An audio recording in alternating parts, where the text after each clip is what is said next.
because tonight I could be really relaxed and talk to the community that I grew up in, that I know so well. First of all, I can't thank Louise Saka enough. Thank you. She did all this work.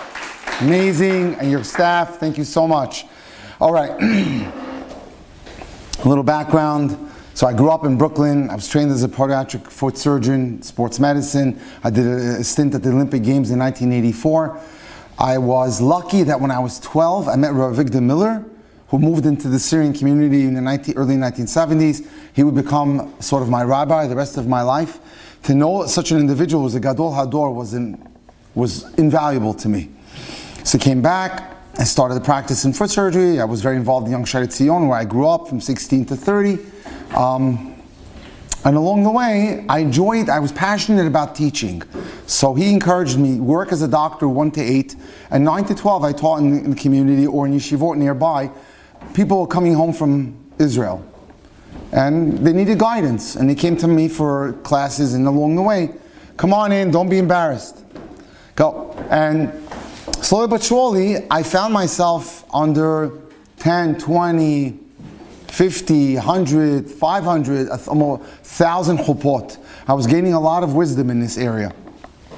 I moved to Miami in 2001 because I did a lot of surgery and it became very toxic, the legal environment in New York.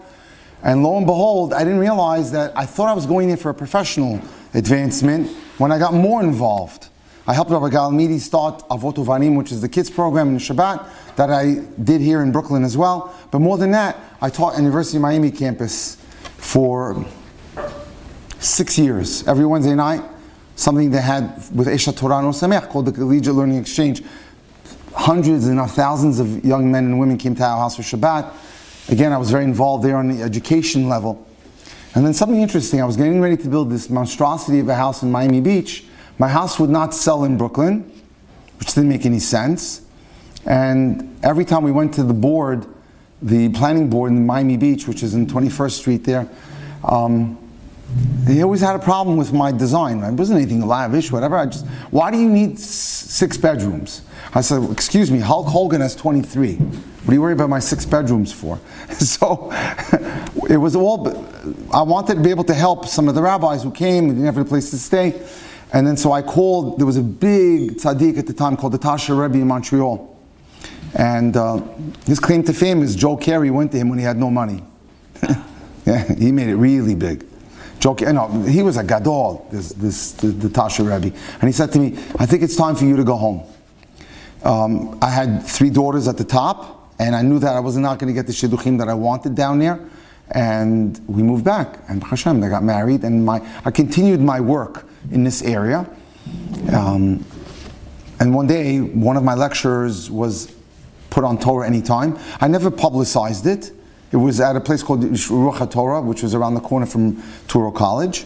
And a lot of the guys that I was teaching were coming home from Israel and going on to half-day yeshiva and half-day learn and half-day working. And suddenly, it skyrocketed. People calling me and asking me questions from all over the world. So I said, this is my calling. I sort of segged into doing dating coaching, then matchmaking, lecturing. I'm very passionate about it. I think 2 years ago, I guess the highlight was, I have a dear friend, Eliza Ben Shalom, who's in Netflix. She called me up. I was spending the summer in Toms River. She said, would you like a role on the show? I said, no. Because it was just after Julia Hart came out with My Unorthodox Life. I said, I don't need this in my life. So she said to me, but if I put you on with the executive director, who's a frum girl who went to Beis Yaakov or Borough Park, just have a chat with her. She lives in Philly. So I had a chat with her and I told her my concern. She said, listen, I'm going to Shmuel Kamenetsky, who's a Gadol Hador. I'm going to visit him today. I'm telling him the plan. If he says yes, would you agree? I said, okay. If he says yes, he's the Gadol Hador. I said, I'll agree. And then she called me all that night and he said to her, if you make a Kiddush Hashem, do it. So I said, we're in. And we did it. And Hashem, it was really good. Ben Shapiro reviewed me. Thought he was very happy with my work. Anyway, so today I find myself, and I could take a question on anything in dating, by the way. I find myself very busy in this area. But just to show you, there's a concept that says, Shidduchim are made by heaven, and people down here just screw them up. I'm on the phone literally 3 days with a couple from our community. What is going on is beyond absurd. 42-year-old guy, 38-year-old girl. He wants to have a l'chaim. It's supposed to happen tonight. But he told the brother-in-law told the brother-in-law about his surprise plan. He tells his sister, his wife rather, who tells the mother, gets back to the kala. No, that's not what I want. I didn't want this. I don't want too much hype. X doesn't work out. Then he's going crazy the whole day. He's on the phone with me. What should I do? I don't know. And her friend gets on the phone. I said, you're making this guy crazy. First of all, you're trying to control him too much. Can live here, can't live there. And he's like, and he moved out of town to come here and left behind a significant business. And now they're worried about the fact that he doesn't have money, but you made him move here and close his business. Let's work with the guy. Let's figure things through. So, they don't want to have the l'chaim by the two old ladies who have become his surrogate parents in town, because they don't like them. Okay. So he said, try her sister. Her sister's tonight. This is fresh off the press. The sister doesn't want to make the l'chaim because she's not into hosting. So now we have a situation where we have a l'chaim up in the air if it'll happen, and the guy's out of his mind at this point. And so, okay, I'll keep you posted next week. Technically, it may happen Motzei Shabbat 7 o'clock or 4 o'clock Sunday afternoon. Why can't they do it in a restaurant? That's a good question. Because they're supposed to have a, his friend told him, just take her out tonight and give her the ring. No, but the parents have to be there. The mother is demanding that she has to be there. So I had told them in the morning, just give her the ring and then tell her to call her mother and friends and come over after. It's getting so complicated now. So at this point, I don't want to ruffle feathers with the kala's side. I want them to be involved. I don't want her to start her career of marriage feeling that her mother got upset at her because she was never at the l'chaim. But anyway, the point I want to make is that if we would simplify our lives, because what happens is ga'ava gets in the way. A lot of what I see is arrogance gets in the way. And that's what literally brings down so many shidduchim. I was having this discussion with Elisa Ben Shalom yesterday. She's here now for a week. She says, just tell people to be calm and to chill. And that's very important. What else is going on?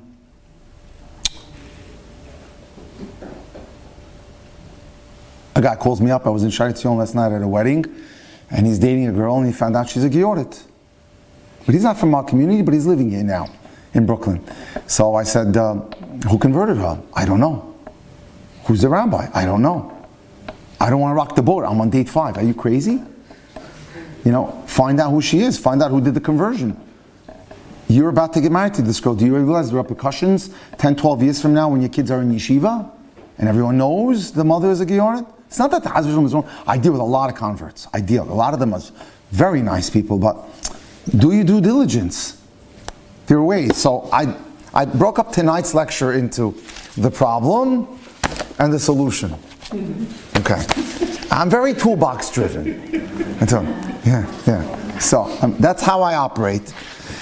And we'll go with it. And by the way, normally I take questions at the end, but tonight we have a smaller crowd. So, pop up your hand and let me know if you have a question. And let me start with a poem. And I think it's very telling. Her nose is too long, her lips are too wide. I couldn't possibly take that girl for a bride. She jabbers out questions, she laughs too loud, she's not that smart, and only blends in with the crowd. What's that you say, I should give the girl a chance? Okay, if you say so. I won't trust my first glance. Well, what do you know? Boy, am I ever surprised. She has so many pluses that were somehow disguised. Her laugh sounds so charming, her questions so dear, her brightness was hidden, her modesty so sincere. I was so arrogant with my endless demands that I'm humbled to see the work of Hashem's hands. I'll always be grateful for such a wonderful wife whose menschlichkeit has enriched the days of my life. Now I'm a new dad and I have to disclose My precious baby has a gorgeous long nose. Yeah. I'm thinking because I had a video conference yesterday with a 35-year-old guy from LA who was sent to me by some people in Miami. And I know he's driving a Porsche. He's in his car, big real estate guy. And I know what I'm in for. I know what he's going to... Why is a 34-year-old guy who has a lot of money not married? Because he's looking for Miss Dimyon, Miss Fantasy World, and it hasn't happened for him yet. And it won't happen because of this kind of thinking. This kind of thinking. And that's problematic. Sometimes the person is right in front of us so we don't even know it. So we've made the job so complicated when it can be simplified. Let me continue. We're all spoon-fed fantasy tales and romance stories. And they're exciting because that's what we think is what's waiting for us. Not only do these fantasies disrupt the dating process, they give us a distorted view of what to expect in marriage. At the end of a fairy tale, the happy couple, they think walks blissfully into the sunset. But they never describe the next day when they disagree who has to take out the garbage. Right? Just 2 days ago, actually now, I have a physicist in Montreal and a doctor in Long Island with the same problem. They didn't realize that marriage is a spiritual path, no matter what you say. I'll tell you a very interesting story. Gila Mandelson is a dating coach and a psychologist who lives in Israel.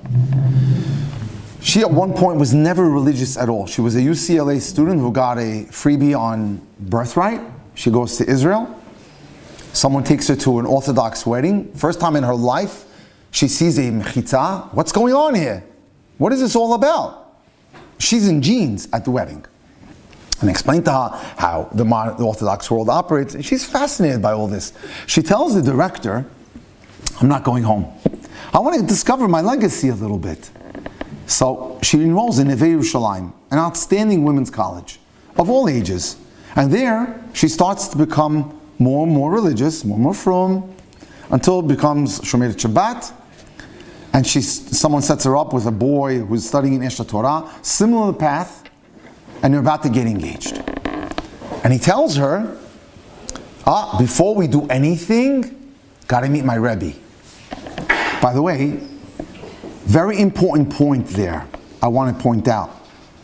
A guy who has no Rebbe is a guy that's aimless. Person has to have a mentor. A man has to have a mentor. That's critical. Why is that? Because if there's a problem, there's someone to go to. If there's an issue. Sometimes it's right off the bat. A few years ago, a girl came to me from the 5 towns.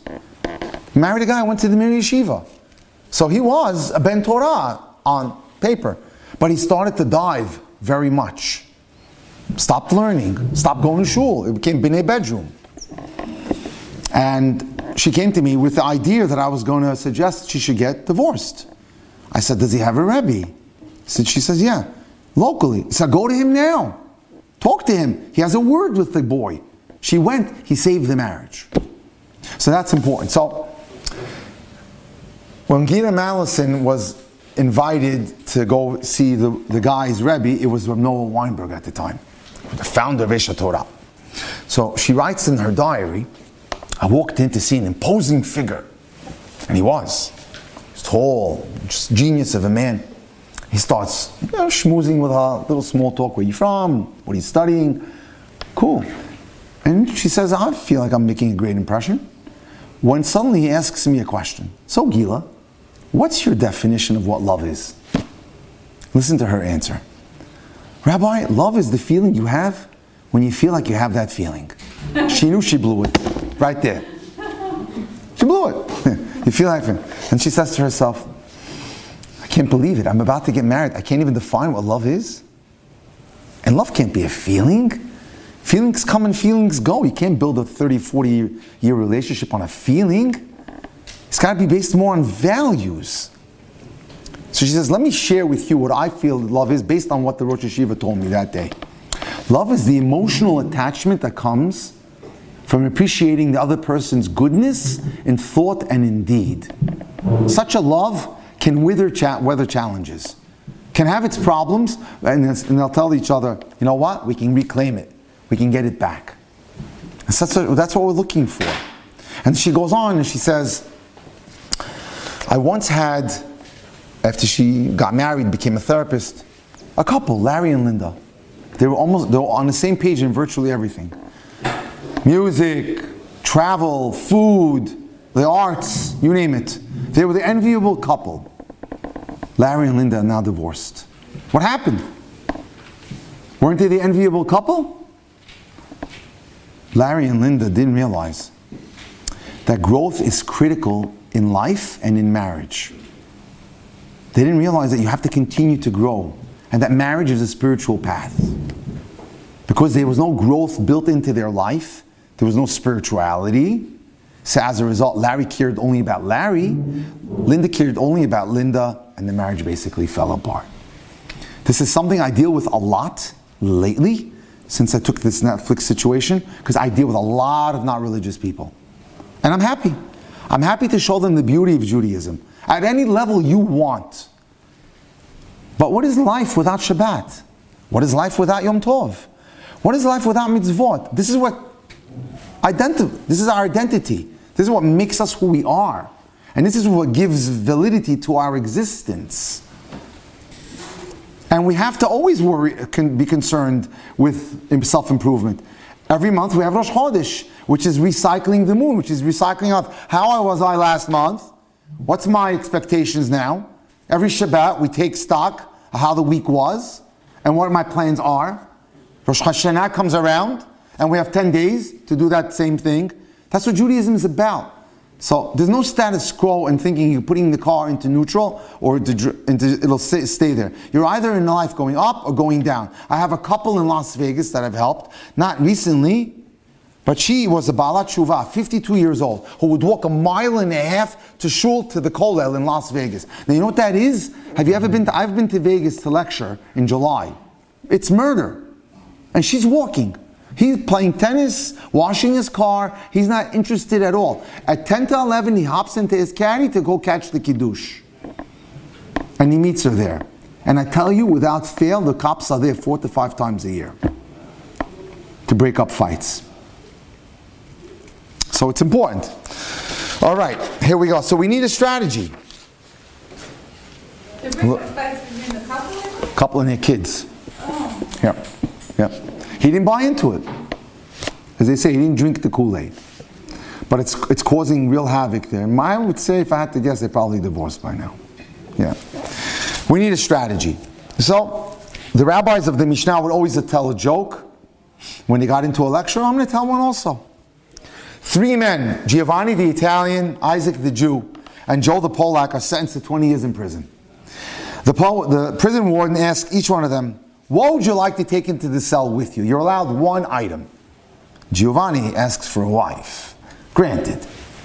Isaac the Jew says, I'd like a cell phone and a charger. Granted. Joe the Polak asks for a case of cigarettes. Okay, the cells are locked. After 20 years, they're opened. Giovanni comes out. Thank you so much, Mr. Warden. I have now 12 bambinos. Good. Isaac comes out, the Jew, and he says, Mr. Warden, shkayach, thank you. With the cell phone and the charger, I called all my old friends on Wall Street. I'm a multimillionaire. Joe the Polak comes out with the case of cigarettes. He says, could you spare a match? No strategy. Okay. But I want to tell you something that Charlie Halari says, and I think it's important. In this tikufa, in this time of your life, you need endurance. Very important. You need to be able to swim even though you have days that you're not so happy and it didn't work out.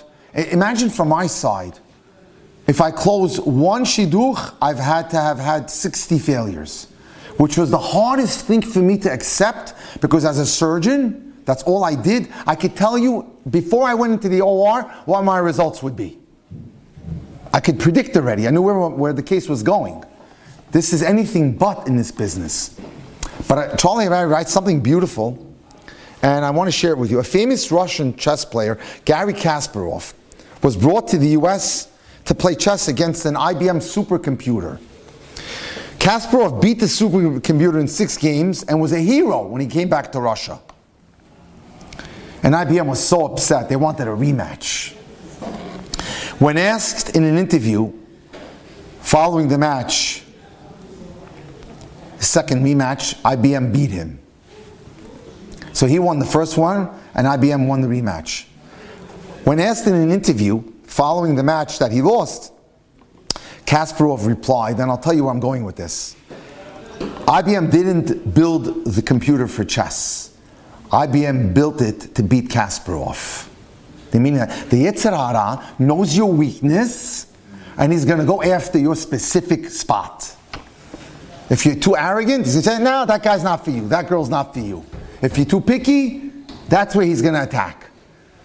If you feel like, oh, I have to just lose another 10 pounds, that's what he's going to attack, make you feel insecure. Whatever it is, he's built for that. And he's custom made for every one of us. Sushi is a delicacy in Japan that's created a vast lucrative industry worldwide. There's a certain fish that the Japanese love, but they can only get it in deep waters if they go out very far out. So when it was first discovered, the fishermen would go out and catch the fish and then, put it all in the nets, come back to shore, but the taste wasn't there. So they decided, what we'll do? We'll go out, catch it, freeze it, and then bring it back to shore. The taste wasn't there. They went out and they bought little tanks with them. Said, you know what? We're not going to kill them. We're just going to grab them, put them in little tanks, bring them back, and the taste wasn't there. And someone figured it out. Recreate the natural environment. Out there are tiny little sharks that swim after this fish. So they went out, caught the fish, put them into tanks, and put little sharks behind them. And the taste was delicious. We need adversity in life. That's what makes us great. Without adversity, you're not going to become great. So you need to learn to be resilient. And one of the first and most important things is, can't focus on what's wrong and what's missing. Got to be about always being grateful. And one of the things, and Nathan and I learned, I started going with, it's been a while, but I spent 10 years in Oman with Dad. And one of the greatest things I walked away with from Breslov is the thank you every day. The thank you card every day is in my Korat shop. I try to do it almost every day, but it's critical. Thanking Hashem for things not going your way is something we're not taught. We're used to thanking Hashem for what goes our way. I got an email. I'll never forget this. I wonder if I can even bring it up on my phone. Give me a second. Hold on. I want to just prove it to you. Give me a second. Kedai, I should read this to you.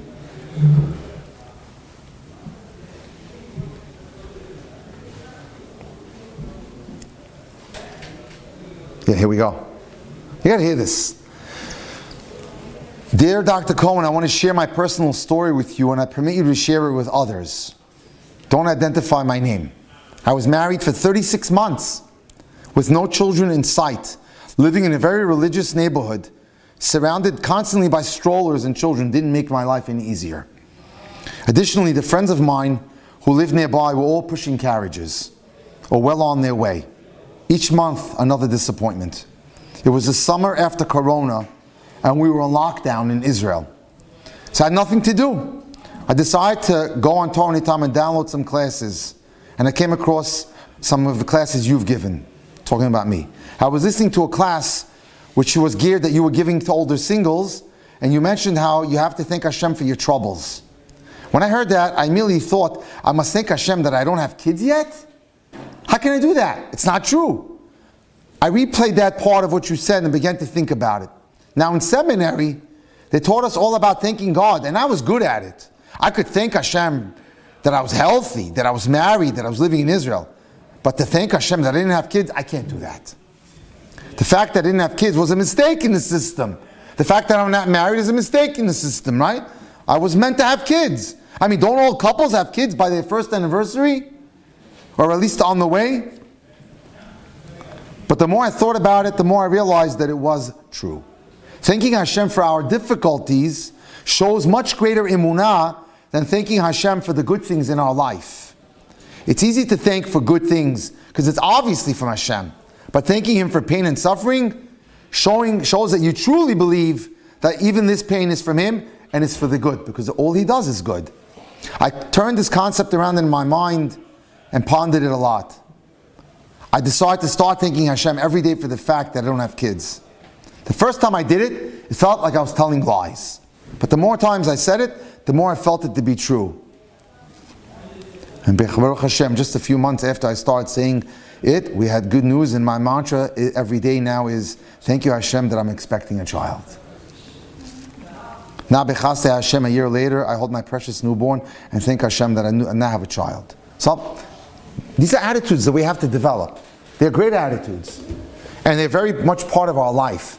And when I introduce it to people, I say, I don't want you to just do this because you have a specific problem now. I need you to make this your mantra in life. Whatever it may be. Whatever it may be. And I always tell them, test the system. Come to Brooklyn where you can't find parking. Say, thank you Hashem, I can't find the spot. It always works. It's amazing. Okay, so we have to teach ourselves to see the rose and not the thorn. That's so important. It was a long flight. And I was grateful, story, when the stewardess finally came down the aisle holding my special kosher meal. It's a young girl on a flight. She was starving, and the place that she was flying to in the Midwest didn't have any kosher food, so she was looking forward to the meal. The young man several rows ahead of her, who had a kippah on, was not so lucky. She saw that he was an Orthodox Jew, and he told the stewardess, she could see that he told the stewardess his last name, but he's not on the list.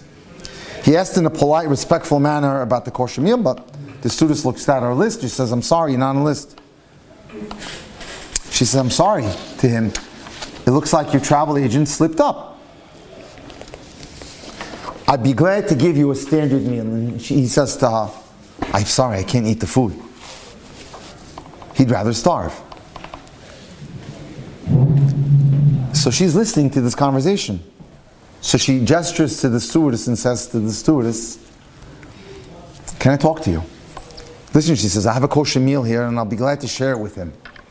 Please bring this and this to him. So if she got 6 items, she kept 3 for herself and 3 she gave to him. The stewardess brought the food over to the young man, who was grateful. She was happy to perform the good deed. He looks back at her and he smiles and gives a nice gesture. At the flight's end, she was surprised to find the young man waiting for her at the gate. I just wanted to thank you personally, he said. That's a very nice thing for you to do. Okay. She said, no problem, I'm strictly kosher myself, so I understood what you're going through. I'd like to introduce myself, he said. My name is Jonathan Brand. She says, that name sounds so familiar. What's yours, he asked her. Judy Stone. I've heard your name before too. Then he snapped his fingers. Oh, I know, he said. A shadchan, a matchmaker, once mentioned your name to me. She said very nice things about you, actually. Oh yes, of course, that's why your name sounds so familiar. And she says to him. Then there was an uncomfortable silence. The young man stared down at the floor, embarrassed. So she was more courageous, and she says, I wanted to meet you, but the matchmaker got back to me and said you weren't interested. May I ask why? She mentioned that you're pursuing a graduate degree, and you told her you don't want a college girl. And she asked him, why don't you want a college girl? I didn't think a college girl would be interested in doing chesed. Oh really, she said. I just saved you. She gazed at him in mock anger. I guess I made a mistake. It's 10 years now, and the two have been married happily ever since. We have to be careful not to judge a book by its cover. But unfortunately, much of what we do, we're concerned about what other people think. There, I was on the phone, Syrian girl, good hour on the Garden Express, right? Coming here, Garden State Expressway. The guy shows up and he says, he's a brilliant guy. He went to Flatbush. He can learn like a demon. He knows how to learn, this guy. As a matter of fact, I have a chavruta with him once in a while. He's 24 years old. He's already done Shas. He's working on Yerushalmi now. And then he went to the first date, and the first thing he does is, I'm not radical. I just want you to know. I'm not black hat. Let's get that out of the way. Like that. And this is his chronic problem. The guy's in finance, and he takes a work mentality to dating. That's the problem that we have here. He wants to know right away, here's the bottom line, this is what I want. And I have to always slow this guy down. Relax. This is human relationships. They take time to nurture. They take time. The problem we have is that today, I could take a picture, 2 seconds later, my friend in Jerusalem or London has it. But when I was in my 20s, you took a photo, you sent it to the lab, the photo lab on Kings Highway, or the pharmacy, and you waited a week to get the photo. That's how human relations work. But people want it now.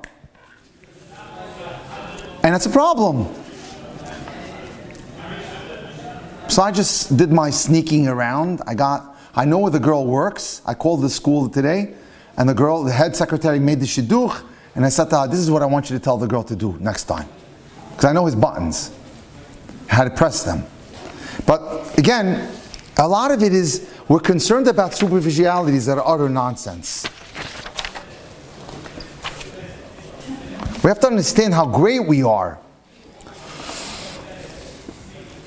I have to read you something that Mark Twain wrote in 1899, because we took a lot of flack this past year as Jews, especially in the world. And here's an American writer who was great. He says, concerning the Jews, if statistics are right, they constitute about 1% of the human race. It suggests a nebulous dim puff of stardust lost in the blaze of the Milky Way. Correctly, the Jew shouldn't even be heard of, but he's heard of, and he's always heard of. He's as prominent on the planet as any other people. And his commercial and professional importance is extravagantly out of proportion to the rest of the world. That means if you take a look at the amount of Nobel Prizes we won in science, medicine, chemistry, way out of proportion for the numbers of the Jews throughout the world. Which is amazing. His contributions to the world's list of great names in literature, science, art, music, finance, medicine are way out of proportion to the weakness of their numbers. We have to appreciate what we are. We have to be proud of what we are. I think that taught us more than anything in the past year. It's a privilege to be Jewish. It's beautiful. The Egyptian, the Babylonian, the Persian, they all rose, filled the planet with sound, then faded to dream stuff and passed away. The Greeks, the Romans, they're all gone. Other peoples have sprung up and held their torch high, but they're all gone. The Jews saw them all, beat them all, and is now what he always was, exhibiting no infirmity, no weakness, no decadence, no slowing of his energies and dulling of his alert and aggressive mind. All things are mortal, but the Jew is not mortal. Here's a goy trying to figure out what makes you people tick. All forces pass, but the Jew remains. What is the secret of their immortality? Okay. So that's some of the problems. Now, solution. Obviously, the right person is not a perfect person. When you go out, don't make unrealistic demands. Don't make snap judgments. Don't reject someone without giving them the same chance you would want. Be friendly and receptive.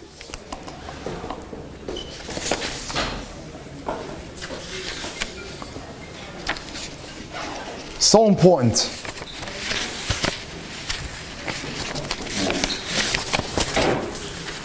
Want to catch something? Give me a second. Aha. Yeah. Conversation is key. I believe conversation is the critical component of success in dating. And I was once on a podcast called Headlines, a very famous Jewish podcast And for them, I created something called the PDF of 100 questions in dating. I'd be happy to share with anyone. Most of the time, when I hear things like, I'm just not feeling it. I'm just not feeling it. They're not probing. They're not being vulnerable. They're not asking important questions. They're not opening up and creating a window to the soul. And I think that's important. Some of the questions you can ask are, what are some of the things that you're proud of in your life? An accomplishment. What does it mean for you to be Jewish?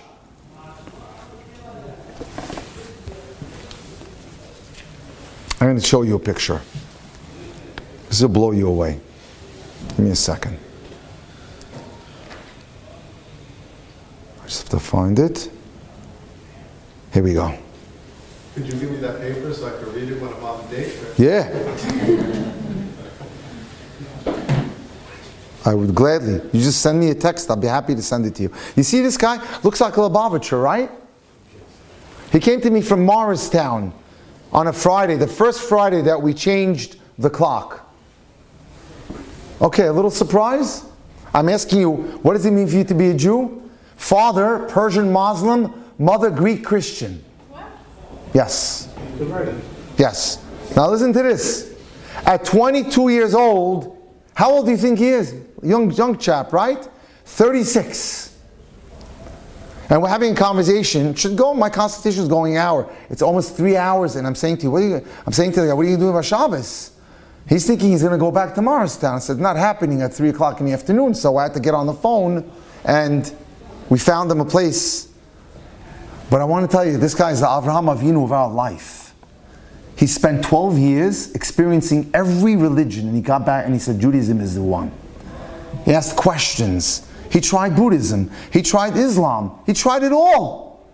And look at him today. So, when you're sitting with someone, you can ask, what are you into in terms of your prayer, your chesed, your community?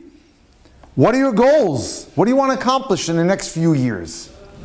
I want to get married. I want to have kids. I want to start a great Jewish home. Now you're talking my language. What does it take to make you happy in life? How have you grown in the past 5 years? That means a lot to me. I want to know, where are you headed? What's your trajectory? I have a case right now. Guy works for BlackRock, I think investment, a top investment house in Manhattan. And he's dating a girl whose father is a rabbi, but she's dipping. And he's on the way up. He's a Baal Tshuva. And she's going down. And I don't know if they're exactly the right fit for each other, simply because they're not heading in the same direction. One is growing and one is sort of descending. So what are you doing currently to maintain your spiritual growth? Like I said before, attending classes, doing chesed, involved in any projects. You need to stay busy, active, doing great things when you're single. It's not about remaining sedentary at home and watching movies. That's not going to help matters. What are you doing to grow? Who are your friends? That's an important question, and I want to know how you choose your friends. What do you look for in a friend? Integrity, honesty, dependability. They're there for me.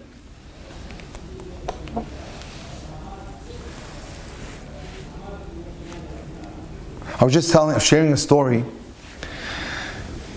with someone today. It was a difficult story, but it's a personal story.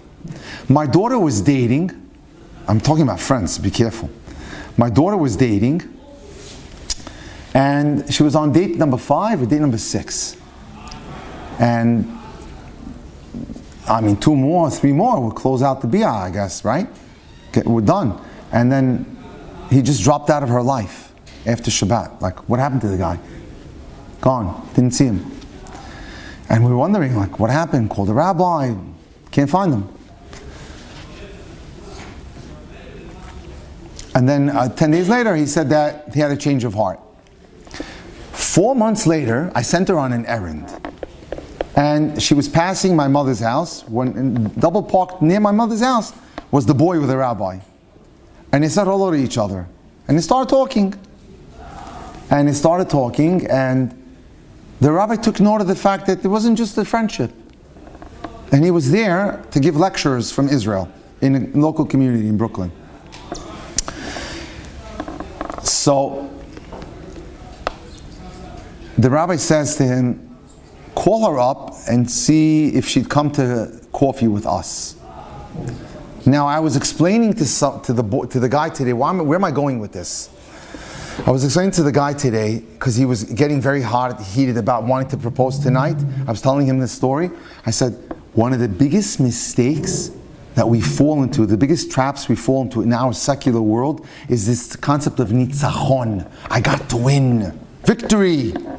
And one of the greatest things that I've walked away with in my life from Rabbi Nachman of Breslov is that's the biggest facade in the world. That's what gets us into trouble. So when she came home and she told me that he wanted to go out with her, I could have said, let him go drop dead after what he did to you. No, I was open-minded to it. Go ahead. Go out with him. I never met this rabbi, but he restored the shidduch. This is what happened. Apparently, one of my daughter's friends gave a call to the girl's mother and said my daughter was incapable of running home. And destroyed the shidduch, and had done it to 2 other girls also. Yeah. So, it didn't take much time, but to call the parents and say, she runs an OHEL group of 60 adults, literally wipes their bottoms, takes them shopping. You don't think she can run a home? And so, be careful who your friends are. Be very careful. And another thing, while on that note, and I'm all into friends and everything, but please, when you date, check it. Keep it silent. Very important. I always tell everyone, you, your parent, and me. That's it. Don't need to solicit opinions from friends or anyone else. Remember the Gemara, in Beracha Shiruya, ila b'davar shenistar min ha'ayin. The bracha cannot grasp unless it's hidden from the eye. So keep your social life very private. It's very important. Okay. How would you describe your personality? Do you consider yourself a happy person? Do you feel yourself getting angry often? That's important for the girls. Because the 3 things that I tell the girls to look out for are ka'as, kamtzan, and kaptan. Anger, cheap, and have to have it my way. These are the 3 red flags that if a guy has an overabundance of, we say have a nice day. We're not interested. These are very, very horrible midot. Are you involved in chesed? That's for the guys. Because you take your cue from the first shidduch in the history of the world. What was Eliezer looking for when he wanted to get a wife for his new master, Yitzhak Avinu? A PhD from Harvard or Barnard? No. He said, the girl that gives me water to drink and my camels to drink. Chesed is key. I like to see that a lot on a girl's profile. Who's been the greatest influence in your life? Like a couple that you like and admire. What is it about them that you admire? How do you settle differences? Marriage is a business, and businesses need to constantly negotiate and compromise. It's a fact of life. So it's important that both sides have an ability to be flexible. That's it. It is a business. Yeah, a non-for-profit business. Yeah, yeah, and yeah, Lori. Expensive business. Yeah, it's in that book. Each guy should have a check for each day. Right. Exactly. And in a second. Yeah. And it's important to be able to let me step back and say that when there's a problem in a relationship, I'm very happy. I don't want it to go smooth sailing all the way. That's scary. I want to see how they deal with the issue. I want to see if they can resolve the problem. If they can, they have a great future ahead of them. Because that's their lab. If they were able to deal with it now, then problems come up later in life, they'll know how to navigate. That's important. Okay. Alrighty. By the way, I don't want to touch on it too greatly, but if there's anything going on in your life emotionally, take care of it now.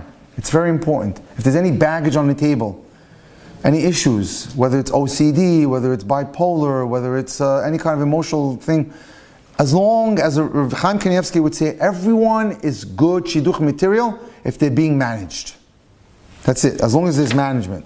Next, part of the problem that we have today is a syndrome called too much choice, TMC. They did a study and they put 2 tables in Whole Foods. One had 6 jellies, one had 24. You can taste for free, and if you taste, you get a $1 coupon to buy. It's fascinating if we look at the statistics. 60% tasted the table of 24 versus 20 on the one that had 3. What happened when it came to buying? 70% bought at the 6 and only 20 bought at the 24. People don't like too much choice. Too much choice makes you crazy, confuses you. So how do we avoid that? We avoid that by making a list, a top 10 list of what we need in our spouse, our beshert. And that is needs. We're talking about midot. Kind, considerate, family-oriented, spiritually growing, no anger issues, emotionally available and stable, honest, integrity, generous, caring. Here, I have lists if you want them.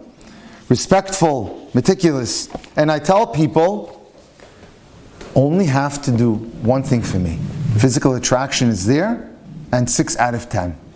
It works like a charm. Now, when you go on a date, you're no longer shooting in darkness throughout the whole place. You have a direct GPS of what to look for. If they're not demonstrating what you want on your list, not for you. There's no reason that people should date on and on and on, months on end. I had a couple, this guy's one of the AI geniuses of the world at Columbia. 5 years dating. 5 years. The first page of my PDF has 30 questions. Do you know I ran all 30 questions by them? If they were lucky, they asked 6 of them. What are you doing for 5 years?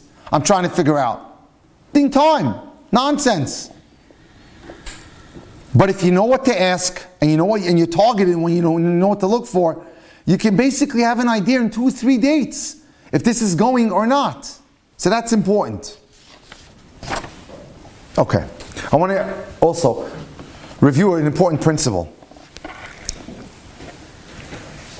The man must be the mashpia, and the woman must be the mekabelet. The man is the giver, and the woman is the receiver. That means that the man has to lead the way confidently. I'm sorry, but I don't mean to has v'shalom dump on the guys, but a lot of what I see lately, on a lot of the lectures in the Q&As, why aren't men the way they used to be? They're not leading confidently, and that's a problem. The man must be the kabel. When the man says, oh, she doesn't give me attention, she doesn't give me love, she doesn't give me, he's trying to be the woman. And that's a problem. And I'm a very firm believer in this. When the roles are reversed, it doesn't work. You have a lot of issues. So we have to always remember that. The man is the giver, and the woman is the receiver. Yes? You're also writing down that people should be into chesed. Yes. Chesed, by definition, is you're giving. Yes. So when you're saying the man has to give, the woman has to receive. Right. But the woman also has to give. That will come automatically in reciprocation. You could say that the chesed is... Once the man leads and directs, no human being wants to be able just to take and take and take. They're not built for that. So if you as the man do your giving, the woman automatically want to respond back equally. You could say that her receiving is the chesed, that she's... It's another one. It's a good one. Right. But it's a talent to take, and to receive. You give a very present and the woman Right. does not feel comfortable. Exactly. Good point. By her accepting it, she's actually giving. Yeah. I just want to jump ahead a little bit. Give me a second. So again, examine your expectations and see if they're realistic or unrealistic. You have to sort of revise the list every few years to ensure that it's in keeping with your current status of what you want out of life. And forgive me, I'll be a little blunt. You may want someone great looking, but perhaps you're a bit overweight or unattractive. Despite your fabulous looks, maybe you're destined for someone who's okay looking, but has a great personality. You may want someone exceptionally bright, but people don't find you stimulating enough. Don't set a very high bar on what you're looking for if you're not there yourself. And I'm not here to deflate you, God forbid, that's not the case. But just keep it realistic, because why suffer disappointment?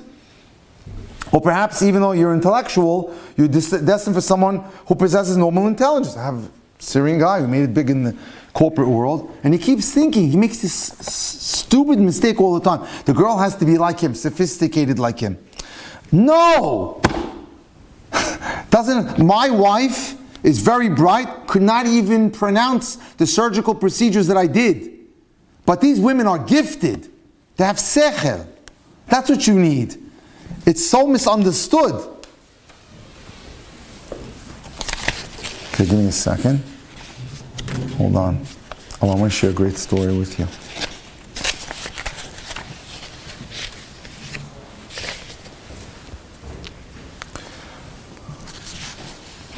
About the first date. Don't put too many expectations into that first date. Don't think it's the one. What should be your focus on the first date? Light talk, family, friends, interests, hobbies, travel. Keep it light. Be careful not to talk about deeply personal matters or emotions on the first date. That's a scary thing. I don't call it a red light, but like a pink light. But do some work. Come prepared with an interesting political observation. And now we have what to talk about, Donald Trump. And, interesting story or two. Be patient. Only tell the shadchan or tell the person that you're not interested if you feel that you're so different from each other that you can never make it work. Or the person was not what you expected in terms of looks. Very different. But other than that, give it time. Okay. Now here's some do's. Search for a friend. Someone you could talk to. Someone you can confide in. Someone who understands you and values your opinion. Look for someone with their family has a good name. That's very important.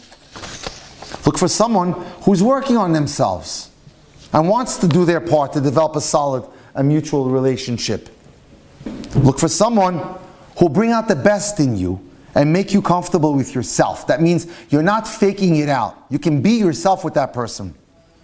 Watch out for incongruent behavior. They say X and they don't do X.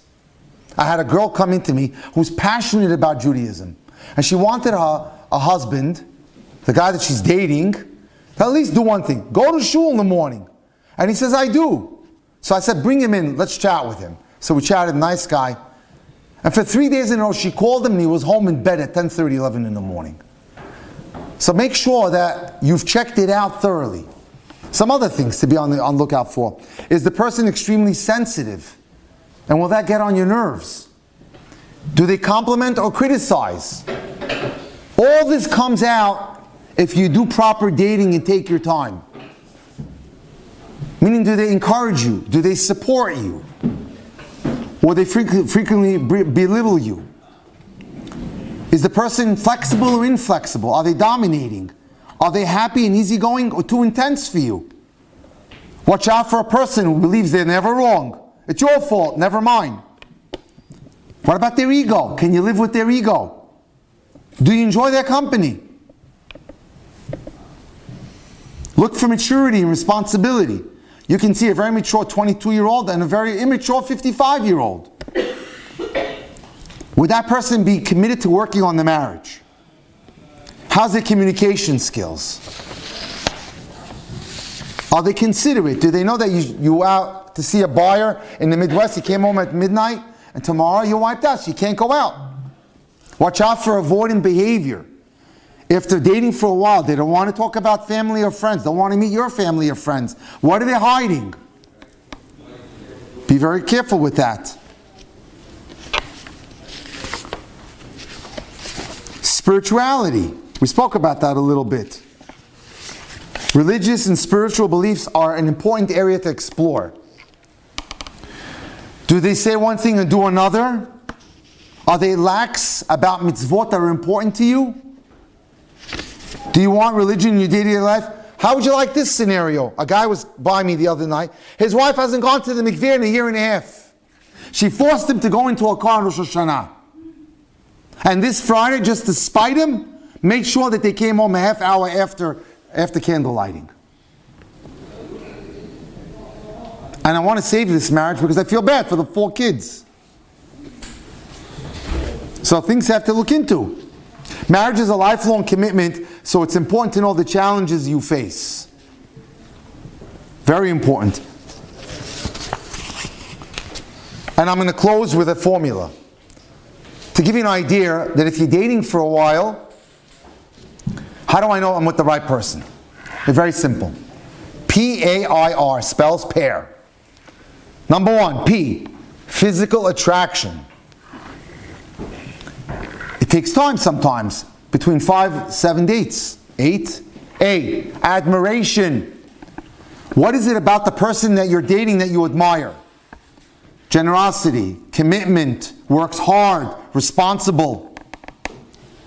I, emotional intimacy. They can open up and be vulnerable. That means you care about each other. Instead of asking your father or mother for the advice, you ask him or you ask her. She calls you up, I'll take you to the airport. He buys her a favorite chocolate, whatever it is. You see little acts of goodness and respect. There's no place whatsoever for a lack of respect. Very important. Now I'll close with one of my favorite stories. When the Baal Tshuva movement became popular around the mid-1980s, there was a girl in Paris who had this dream that she'd like to marry someone who was going to go into learning. She was going to be at the Sorbonne and become a CPA. Her sister had also done the same thing. She was her role model.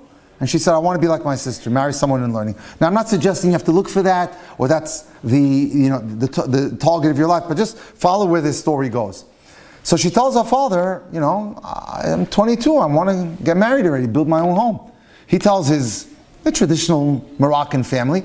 So he tells his brother, he goes, I have just the perfect boy, Joseph. And he's into learning, he loves learning. Okay, they make up that the date's going to be in the lobby of a 4-star hotel in Paris. There she is, dressed up, all decked out. When a guy approaches her with a Grateful Dead t-shirt and jeans. And he says to her, you Sarah? Yeah, I'm Joseph. He says, what's going on? Who are you? Did the janitor send you here to give me something? What is this? He tells her, I'm your date tonight. She don't even look religious. You don't even have a kippah on. Oh, I'm so sorry. Boom. Puts it on. Okay. She's getting more insulted by the moment, And she's, what do you mean? This seems to be some horrible mistake over here. They sent the wrong guy. No, I am the right guy. What are you looking for? Don't you know? I told my father, I want someone that's going to go into learning and I'm going to be happy to support for, as long as he can. And he looks at her and he puts his hand by his waist and says, why would you want that? I'm going to be an architect. I'm almost done with my master's. 6 months to go. And now begins a series of give and take that goes 2 hours. And at the end of the 2 hours, she's all, a little angry how she wasted her 2 hours. She says, I can go now? He says, okay. And then he looks at her and he says, what if I became that guy? She's not in a million years. She goes home and she lets her father have it. What'd you do? You wasted my time with a guy that's completely inconsequential to me. 3 weeks later, her father gets a phone call from his brother. What did you do to him? He dropped out of the University of Paris with 6 months left, and he went to study. And he wants another date with her. Okay. It's 4 weeks after the first date. They decide to meet at the same hotel for drinks. And speaking of that, I have 3 people on dates. I have to find out how they're doing with their drinks. Anyway, so he walks in, white shirt, blue pants, kippah now, velvet kippah. And wow, what a makeover. And he tells her how he's so thankful to her that she opened up to him a new world. And they're talking and schmoozing, and it's going well. At the end of the day, they're about to depart apart from each other, and when he says to her, "Can I have another date with you?" And she says, "No." And she walks away thinking, did I do right? Did I not do right? Anyway, she forgets about it. He moves on to Monsey, New York, where he joins a yeshiva called Or Sameach, and he starts tuning it up, and now the years are flying by, and our young maiden isn't 22 anymore.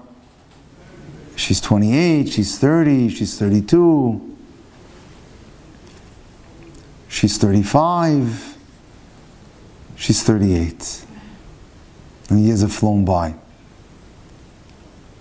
And Joseph is no longer Joseph. Joseph, in his mid-20s, went to Israel, joined the yeshiva, got married, and our friend now is Rosh Yeshiva to 300 boys. And one day, unfortunately we've seen it happen, there's a terrorist attack. And Joseph's wife and 3 kids are killed. And now Joseph is coming back to Paris after the Shiva to visit with his aunts and his uncles. And you know what everyone's talking about in Paris? Joseph's coming back. Do you want to date with him? And she says to herself, I'm not blowing it this time. And where do you think the date is? Same hotel. And now she's waiting, and she sees the sight of her life. Comes through the front door, a tall man with the hat of a Rosh Yeshiva and long black coat, the frock, like with all royalty. He sits down with her, and they're talking about life and how years flew by. And he says to her, my wife used to go to the kotel 3 times a week to pray for you that you should get a husband. Yeah. And he says to her, where would I be without you? You made me into what I am. I owe everything to you. And she starts to cry. And she says, you had Rahmanis on me, I didn't have Rahmanis on you. 4 more dates later, they're engaged. Another 2 weeks, and they get married. And on the day of their wedding, he says, I want to give you a souvenir. Please put this in our photo album. The first kippah I ever wore. Hashem, they're married. Ladies and gentlemen, thank you so much for allowing me to come today. There's so much to teach, and there's so much to learn, but I tried to give you glimpses of a little bit of everything. At least you walked away with a GPS. You're a little bit more educated. You're a little bit more on top of the game. You know what's important to look for, and not to waste your time on things that are not necessary. To focus on the good. To look for the midot that you feel would make you a good dater, and Be'ezat Hashem a good spouse. And your mission is to continue growing, continue working on yourselves, continue being grateful to Hashem every day, saying thank you. Get that thank you card if you need it. Reach out to me. By the way, just put it out there. My number is 305-206-1916. I have business cards. If anybody needs me to get dating mentoring, to get matched up, to have any questions, you want a PDF of the 100 questions in dating, you can speak to me about that. You'd like to get together with me to create a list of the 10 things that you need, we can talk to me about that. But I believe in my heart's heart, and I had this discussion today with a lawyer, a 39-year-old, very successful French lawyer in Yerushalayim, that today anybody over age 30 should have a coach, without hesitation. Whether it's me or someone else, get that guidance. It's like getting a cardiologist for a heart issue. It's like having a carpenter. It's like having a designer. Whatever it is, get the guidance. Sometimes it's just something that you're doing that's creating a default in the system. But why waste years? It's important. Get that guidance. I think it's important. So it's 305-206-1916 is my phone number. I'm happy to always answer questions. I'll open up the floor if anybody has any questions on anything relating to dating. If not, you could see me or ask me privately on WhatsApp. Could you repeat the pair things? P-A-E-R. Physical attraction, admiration, emotional intimacy, and respect. Respect is fundamental. I didn't go into it. If a person doesn't have derech eretz, forget it. Exit, stage left. Yeah. Oh, by the way, there's wonderful food here that our hostess Louise went out of the way to do. Such an extraordinary job. I want everyone to stay and eat and enjoy. And then, feel free to approach me if you have any questions. And thank you for coming. Thank you. Okay. Yeah. Just going to close this.